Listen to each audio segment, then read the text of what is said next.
जी अस्सलाम वालेकुम, my name is Arsalan Khalid. आज का जो टॉपिक हमने डिस्कस करना था दैट वाज रिलेटेड टू कि बिजनेस के अंदर मार्केट रिसर्च की कितनी इंपॉर्टेंस है। अनफॉर्चुनेटली जितने भी बिजनेसेस होते हैं वो लोग स्टार्ट तो कर लेते हैं, लेकिन व्हाई डू दे फेल, ये एक बहुत इंपॉर्टेंट क्वेश्चन है कि बिजनेसेस फेल क्यों करते हैं। उसकी रीज़न सिंपल है। उसकी रीज़न ये है कि एक उन फैक्टर्स पे हम फोकस नहीं करेंगे कि जो आपके एक्सटर्नल फैक्टर्स होते हैं, जो इन्वायरमेंटल फैक्टर्स होते हैं। फॉर एग्जांपल कंट्री की ओवरऑल इकोनॉमी कोलैप्स कर गई है, फेवरेबल इन्वायरमेंट नहीं दिया गया है फॉर बिजनेस, लेकिन हम उन चीज़ों के ऊपर फोकस करेंगे कि आपकी अपने इंटरनल इश्यूज क्या है। It is easy to blame the environment for the failure of the business, but आपके अपने इंटरनल इश्यूज, आपके इंटरनल फैक्टर्स जिसकी वजह से आपका बिजनेस बंद हुआ है, आपका बिजनेस चलते हुई वही मार्जिन आपको नहीं दे सके जो आप एक्सपेक्ट कर रहे थे। There are multiple reason and one answer to this is the market research. Market research नाजरीन एक ऐसी चीज़ है कि अगर मार्केट रिसर्च के बगैर आप बिजनेस अपना लॉन्च करते हो किसी भी चीज़ का, तो वो एक ऐसी चीज़ है कि जैसे आप हवा में तीर चला रहे हो। Without target you are hitting arrows in the air, और उसका सबसे बड़ा रिजल्ट जो होता है वो ये होता है कि यू पीपल फेल। अब हम देखेंगे कि जी मार्केट रिसर्च क्यों ज़रूरी है। देखो, बिजनेस हर चीज़ की हम अक्सर डिस्कशन करते हैं कि बहुत ज़्यादा बिजनेसेस मार्केट में आ गए हैं। फॉर एग्जांपल आप कपड़ों का बिजनेस की बात करें, कपड़ों के बिजनेस की तो बहुत लोग बिजनेस कर रहे हैं। आप लोग फॉर एग्जांपल कोई ट्रांसपोर्ट के बिजनेस की बात करें, बहुत कंपनीज हैं। आप कोई फास्ट फूड के बिजनेस ओपन करने के लिए बात करें तो बहुत ज़्यादा कंपेटिटर्स हैं आपके ऑलरेडी जो ये काम कर रहे हैं। तो what makes you different is very important, और इसका आंसर ये है कि अगर आप अपने आप को डिफरेंट करना चाहते हैं then you need to understand the pain point of your customer. देखो, कोई भी बिजनेस ऐसा नहीं होता जो कस्टमर को 100% सेटिस्फाई करे।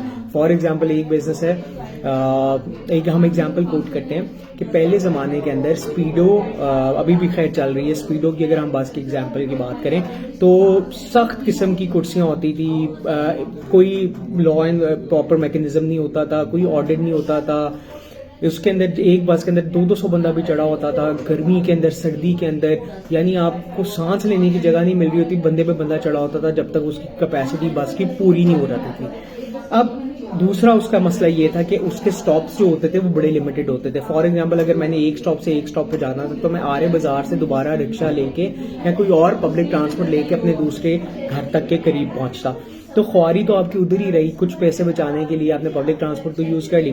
अब ये जो कस्टमर का पेन पॉइंट था ना, ये आइडेंटिफाई किया एयरलिफ्ट ने और स्विवल ने। अब हमें पता है कि वो बंद हो गए ड्यू टू आवर इकोनॉमी, लेकिन उन्होंने ये इनोवेशन लेके आए कि कस्टमर के पेन पॉइंट को आइडेंटिफाई किया, और कस्टमर के पेन पॉइंट को आइडेंटिफाई करके उन्होंने कहा कि हम एक तो अपने नंबर ऑफ स्टॉप्स इंक्रीज कर देंगे ताकि आखिरी स्टॉप जो आपके घर के पास होगा वही आपको मिले। दूसरा उन्होंने कहा कि जितनी सीट्स उतने पैसेंजर्स बस। तीसरा उन्होंने आपको एक कंफर्टेबल सीटिंग के अंदर आपको आपकी डेस्टिनेशन पे पहुंचाना शुरू किया। तो एक ट्रेंड ये आ गया कि जो कॉर्पोरेट कल्चर के लोग थे उन्होंने स्विवल और एयरलिफ्ट चलाना में ट्रैवल करना शुरू कर दिया, and I was one of them.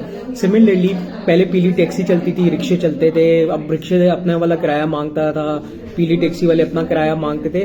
तो उबर और करीम ने ये इनोवेशन लेके आए अपने बिजनेस के अंदर कि उन्होंने कस्टमर के पेन पॉइंट को आइडेंटिफाई किया कि कस्टमर अगर फॉर एग्जांपल किसी रिश्तेदार के घर जाना है तो बाइक पे पूरा पूरा खानदान ना जाए, बाइक के ऊपर पूरा पूरा खानदान ना जाए, वो ज्यादा से ज्यादा लग्जरी ड्राइव बुक कराएं और उसके ऊपर ट्रैवल करके जाएं।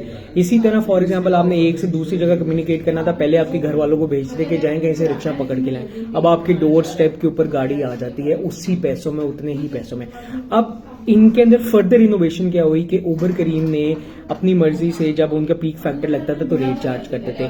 तो इस चीज के अंदर इन ड्राइवर आई और उन्होंने कहा कि जी अपनी मर्जी के अकॉर्डिंगली पे करें और जितना आप पे करना चाहते हैं वो ड्राइवर आपके डोर स्टेप पे होगा।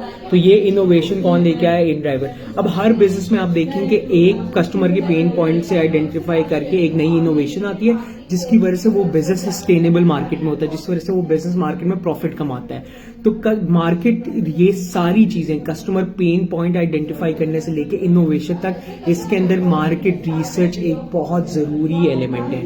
मार्केट रिसर्च एक बहुत जरूरी फैक्टर है। It encourages you to innovate in an existing business, in an existing market, so that आप उस वेंचर को प्रॉफिट मेकिंग बनाए। फॉर एग्जाम्पल अगर मैं एक बात करता हूँ अब ये एक और छोटी सी एग्जांपल देते हैं। दराज का सबसे बड़ा लोगों को गिला ये होता था कि जब डोर स्टेप पे पार्सल आता था तो आप उसको खोल के चेक नहीं कर सकते थे। मैंने कितनी दफा पार्सल दराज से ऑर्डर किया और उसमें जो चीज उन्होंने प्रॉमिस की हुई थी वो चीज मुझे नहीं मिली। अब मेरे तो पैसे जाया हो गए, फिर मुझे रीजनल ऑफिस जाना पड़ता था, उधर डिपॉजिट कराना पड़ता था, उनकी एक पॉलिसी होती थी, रिटर्न पॉलिसी करनी होती थी, उसके अकॉर्डिंगली फिर सबमिट कराना पड़ता था। तो फिर इसके बेसिस पे प्राइस ओई ने क्या किया, प्राइस ओई इनोवेशन लेके आई कि जी डिलीवरी के ऊपर तसल्ली करें और उसके बाद पैसे दें। तो ये एक एग्जिस्टिंग ई कॉमर्स स्ट्रक्चर के अंदर एक और इनोवेशन लेके आए, कस्टमर के पेन पॉइंट को आइडेंटिफाई करके।